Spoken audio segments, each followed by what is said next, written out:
Medford, Pennsylvania. This is actually the old Holley carburetor factory that we're in right now on Holley Avenue.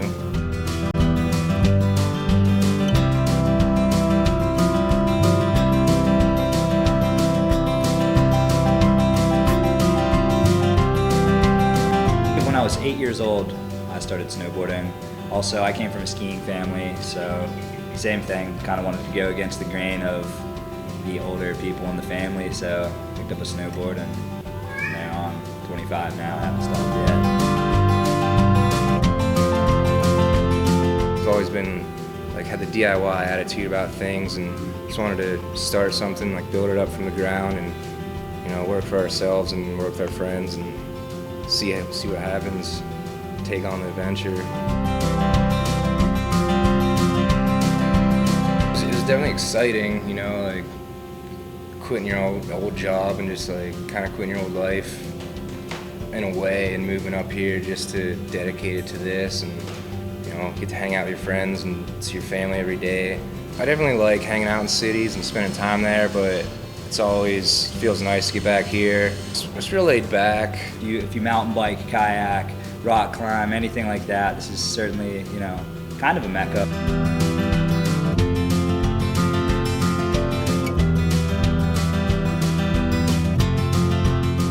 Don't be afraid to ask for help from other people, or don't be too proud about anything. If you can work under someone, learn everything as much as you can from them. Talk to other people that started businesses and get their input on everything. There's a lot of egos in the whole sport of things, which is goofy. So we try to steer as far away from that as possible and just be normal dudes, I guess. Treat everyone, equally, even if they're on skis. It's all right. So many.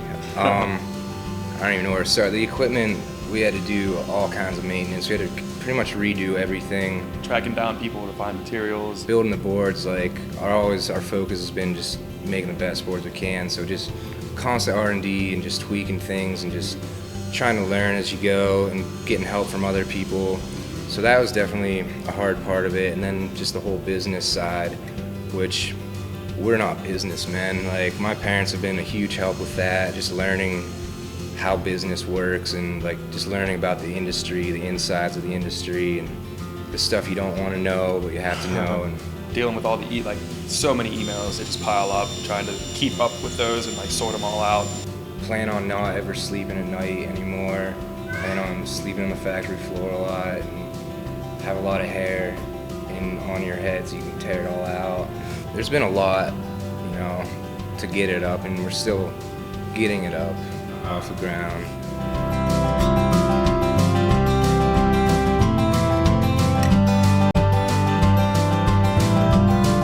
Ew, yeah, it was love.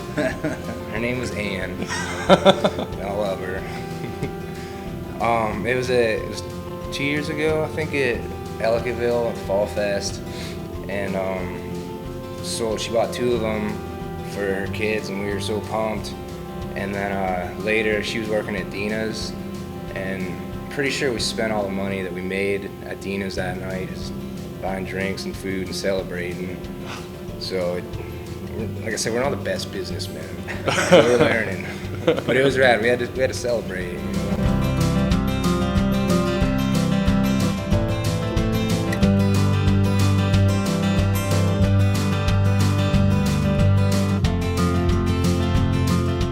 A lot of companies, there's not many manufacturers of snowboards. There's a few real big ones in Europe and in China, and they make a lot of different brands in those warehouses, those factories. And the fact that we own our own factory and everything's hands-on is big for us and for everything. The boards are made by snowboarders, not just dudes working 9 to 5 to do factory work or get a job. There's a lot of passion that goes into it, in just handcrafting them. It's the love.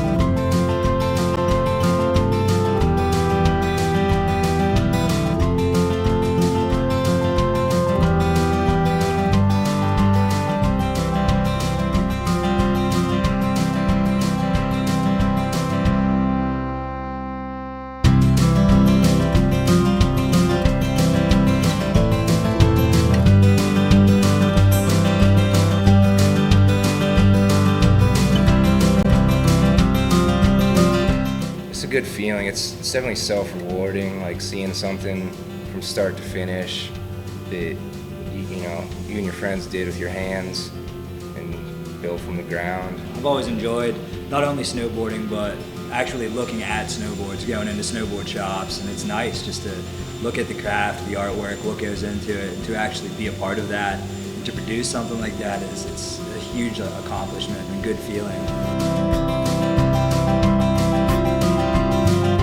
Definitely do your homework on it, be prepared.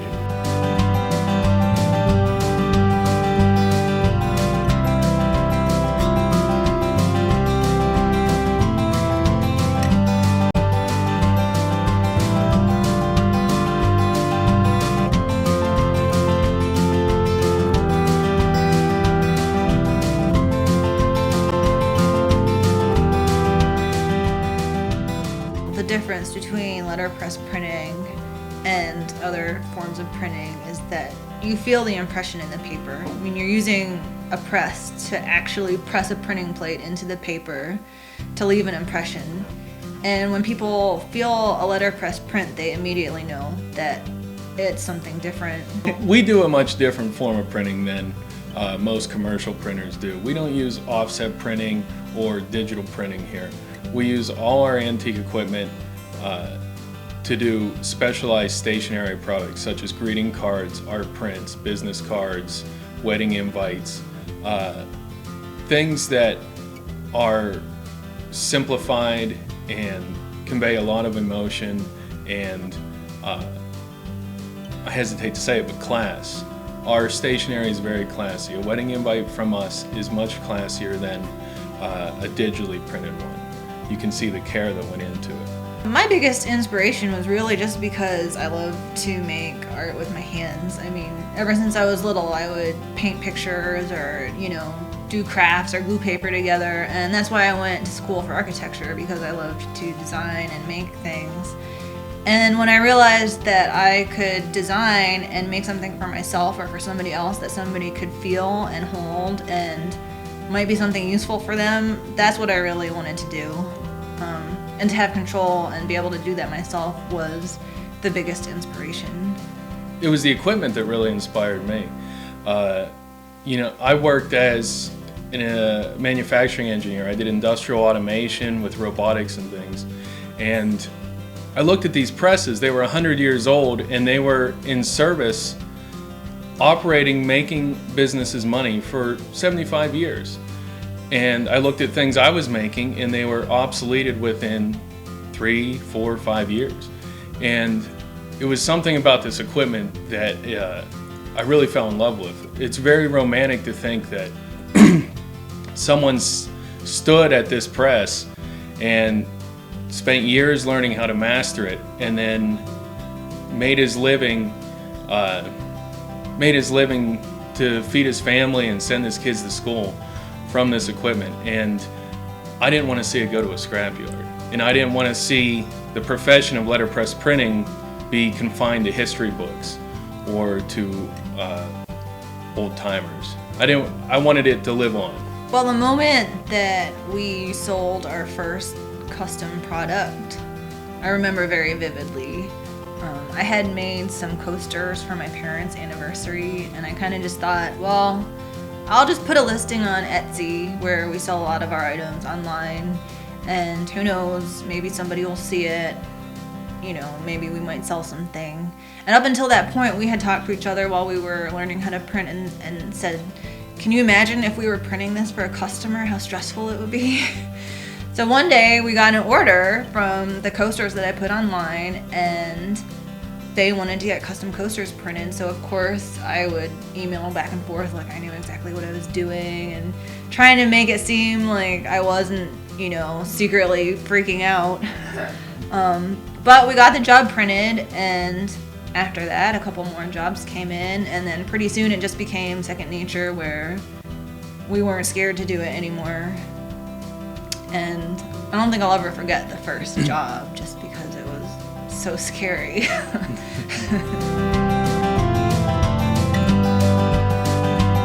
We both had careers, we had good full-time jobs, and we had a house and new cars, and we were doing great, but we started getting into printing and we realized this is a lot of fun. We love doing this.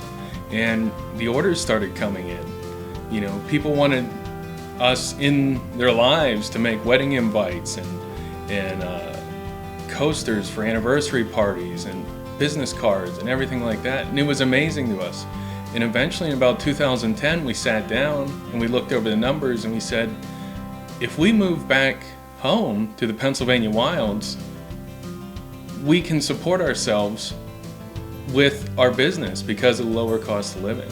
And I think that's where we really realized that we might have something here. This was a good idea to start the business. When we lived in New Jersey, we kind of got tired of the hustle and bustle. I mean, we were each commuting an hour each way to go to work, and we didn't have family around us. And also, it was really expensive to live there.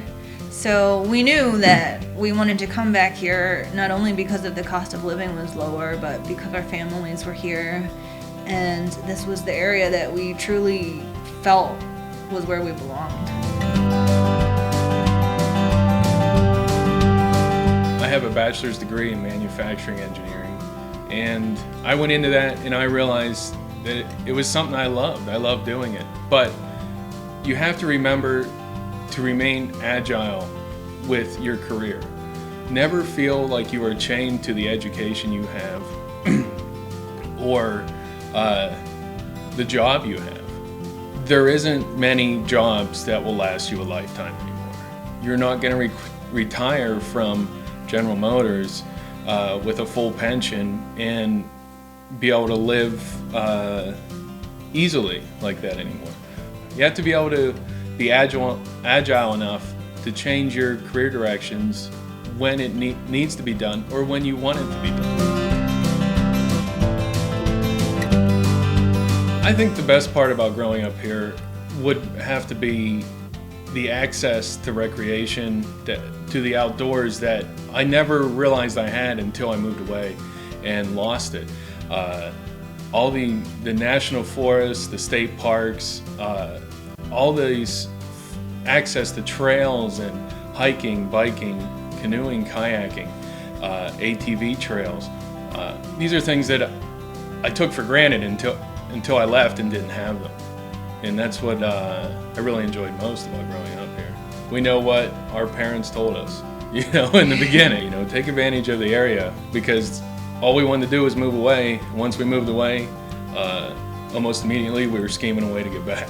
For me, when I was younger, the National Forest was in our backyard. So, you could just roam around and get into mischief or do whatever, and not realizing that you were kind of learning life lessons just by being able to do those on your own. And like I said, the other biggest thing that I didn't realize until I didn't have them was the mountains. Because I grew up here and you're always surrounded by these tall mountains. And then I went to school in Virginia where there's also mountains. And then I went to New Jersey, and all of a sudden I would look around the horizon and there wasn't any. And that was my favorite part about coming home, was just to be able to make the drive across the state and slowly come into the valley. The biggest challenge really was basically just learning how to print. I mean, like Joe said, these printers from the past would spend years. Before they were even allowed to touch a press, they would have to apprentice. And here we decided one day we want to be letterpress printers. So we kind of had to crush everything into a short amount of time and just kind of teach ourselves, and we had some mentors, and just learn how to use the equipment and learn how to use it right, because if it's not right, then it's not going to look good. We had the drive, we knew we wanted to do it, but we had to develop the skills. We've done about everything wrong that you could. We've learned how not to print, but we've grown from it, and our work, I believe, speaks for itself.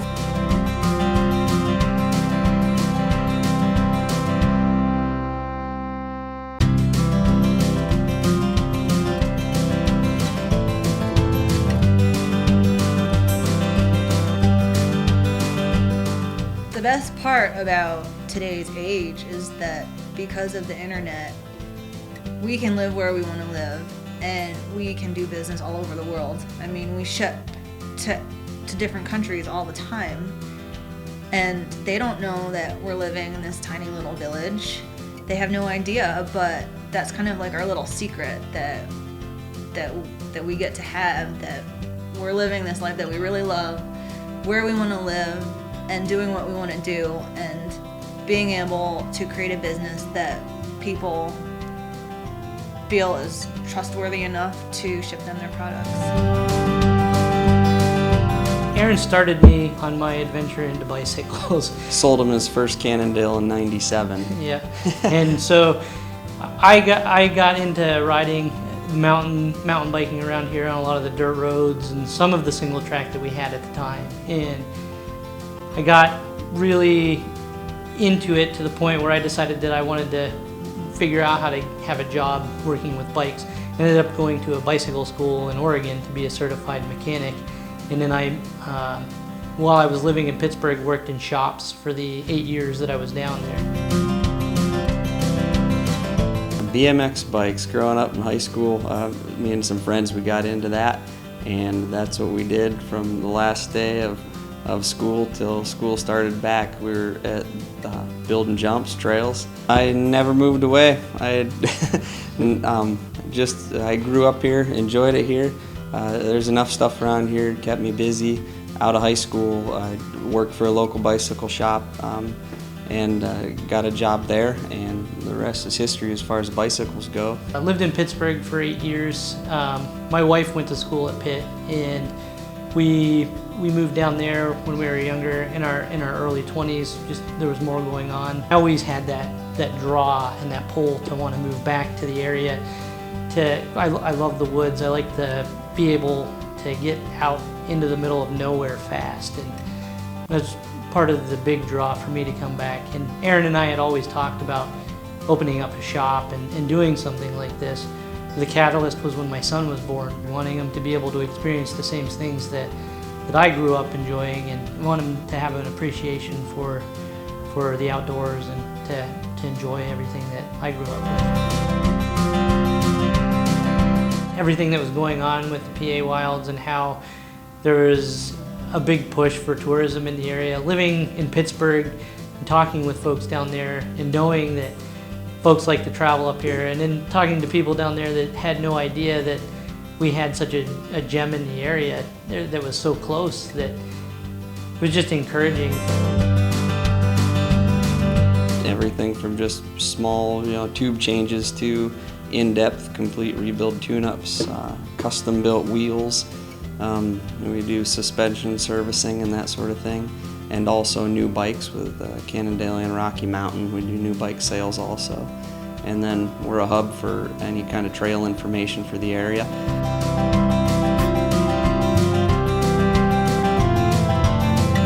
The business side of things, the actual running the business is keeping track of all that kind of stuff is just both coming from. We've worked on bikes and done this for a long time, but actually now running our own business and having to keep track of all that is probably the hardest part. I think the most rewarding part about it is being your own boss, being able to make your own decisions and make things happen and be passionate about it. The more passion that you have for it, the more rewarding it can be for you. Use your imagination, just have fun with it, Yep. and you can have a lot of fun being your own boss. Working on bicycles and working with the customers to keep people pedaling, always being into bicycles, and the thought of what a bicycle is, that's my favorite part about it. They can be simple and they can be extremely technical. Being able to help somebody out to keep something rolling, people discover why they might like or love cycling as much as we do. We've seen a steady build of business over the time that we've been open. It's been encouraging how we were kind of embraced by the community, and the support that we've gotten from the community, and being downtown, I think has helped out. I think that a lot of people are encouraged by the fact that there's younger folks taking a stab at it, being involved and trying to have a part in what's happening in the area. We offer canoe and kayak rentals. We span a 107-mile stretch of the Allegheny River from Kinzua Dam to Emlenton. We also do backpacking gear rentals, and we have a number of guided trips and events that we do here at the shop. I always wanted a reason to move back home. I was born here. You know, in my previous life, I was an air traffic controller in the Navy for 8 years. I was a few classes shy of my master's, ready to go into the FAA, and they had a hiring freeze. And I was actually in my basement in Anchorage, Alaska, reading the Warren Times-Observer newspaper online at 1 o'clock in the morning, and I found Allegheny Outfitters for sale. And thus sort of began the adventure of moving home with 3 kids and just kind of jumping in feet first and, you know, making a go of it. Warren is special because not only is it the gateway to the PA Wilds and the Allegheny National Forest. I mean, the National Forest is a 500,000 acre playground in our backyards here, you know, with some really beautiful hiking, backpacking, fishing, canoeing, kayaking opportunities. And Warren itself, you know, has the river running through it. We've got the Allegheny River, it's National Wild and Scenic designated. We've got some amazing islands to camp on here. Crowell's Island is 96 acres, Thompson Island is 67 acres. I mean, some of the best camping that you can do. I'd live out there if I could. So we gave everybody personalized service, whether they were taking 1 canoe or 50 canoes. And we saw a jump. We saw, you know, the first year we put out 2,000 people on the river, and I was ecstatic about that. And then the next year we put out 5,300, and then the next year we put out over 8,000. And then we sort of got to a point where, you know, you need this infrastructure. Like if your town is going to go to the next level, there's some basic infrastructure as far as recreation goes that you need there in order for it to get there. And an outdoor store was definitely, you know, a huge part of that. With a 500,000 acre national forest in our backyards and a river running through it, we should be able to, you know, buy some good gear here to be able to get us out there. If we're putting out 8, 10, 12,000 people a year on the river, we sort of feel like it's our mission should also be to make sure that it's being taken care of. So we started it in 2009. We do a 5-day river cleanup. We shut down the livery for a week.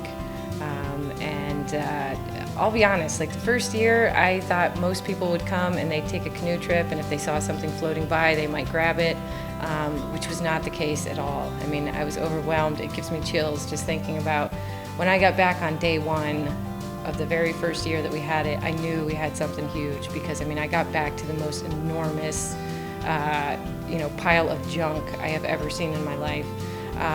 And it's just awesome. I mean, more people keep coming out, and I can no longer say it's like the river cleanup that I, you know, started, because it's taken on an entire community.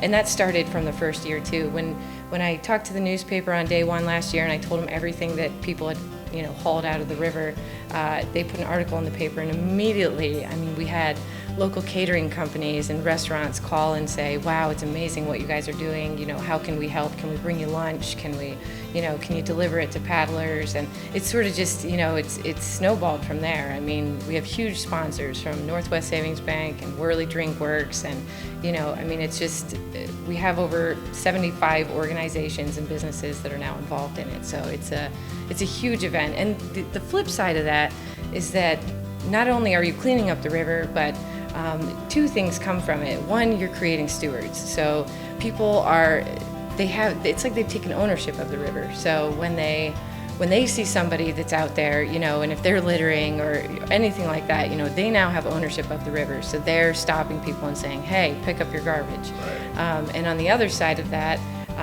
you've also got folks that have lived here their entire lives and never once canoed or kayaked on the Allegheny River, you know, and it runs right through our town. We had a family come paddling through Allegheny Outfitters. They went on a 3-day trip. It was mom, dad, and 2 daughters. One was 7, one was 5. They went out on a 3-day trip, just a little 7-miler, just to get the kids used to canoe camping. Well, they left. It was one of those years, every weekend it rained. You know, it didn't stop. They came back one day early because they said, you know, we don't mind going and playing in the rain, but we're sort of, you know, we had a great time out there, but we're kind of ready to be able to sleep somewhere dry, which I couldn't blame them. So they asked if there was any good hiking trails, something they could do during the day, and asked for if we could give them a list of places they could stay. So I did it. I gave them a list of trails, gave them a list of places to stay. They went on their way, never thought anything of it. 3 weeks, 4 weeks later, I was hiking up Bent Run Waterfall out near Kinzu Dam, and as I'm going up, who's coming down? Mom, Dad, 2 daughters. And I was like, hey, what are you guys doing here? And they said, well, we decided to make the drive from Pittsburgh because we couldn't finish all those hiking trails.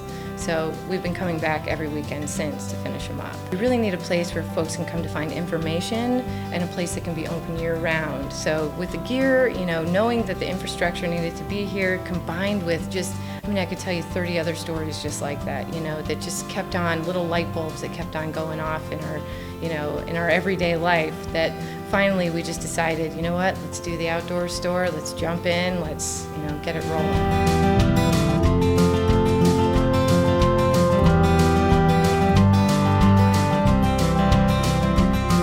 I guess you just can't give up, and that's in every aspect.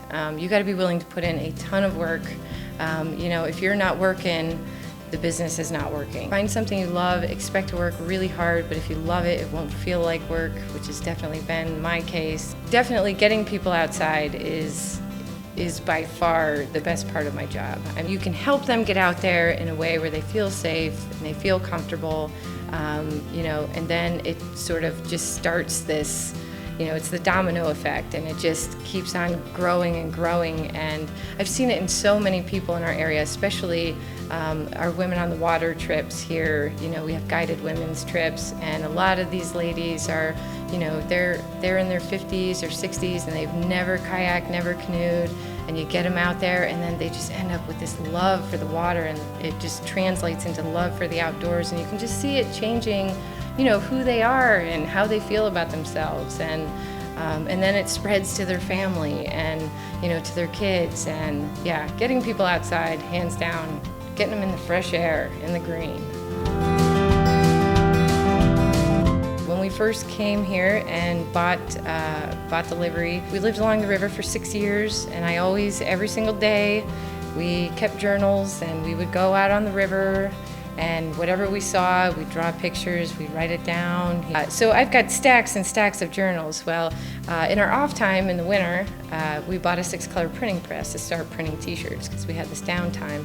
So my daughter Lily, at the time she was 3 or 4, and she wanted to, I was printing some shirts, and she said, you know, can we put my birdie on a shirt? And I said, yeah, sure, you know, we'll put it on a shirt. Well, I put it on there, and it looked so cool, so I wanted one too, so I printed myself one, and we both went to the hardware store, and we're in there maybe a half an hour, and 5 people came up to us within that half hour and said, wow, where'd you get that shirt? I really like that.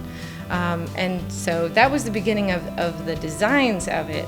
As far as the Find Your Outside Voice, the actual words there, we had taken a trip to the Grand Canyon, and we got there very late at night, so none of us could even see the canyon. We stayed at a hotel that was, I mean, 15, 20 foot from the south rim there, and we all went to sleep. When I got up in the morning, I could see just a little glimmer of light from outside, so I opened up the shades to look out there, and my son Phoenix had said, you know, can you see anything?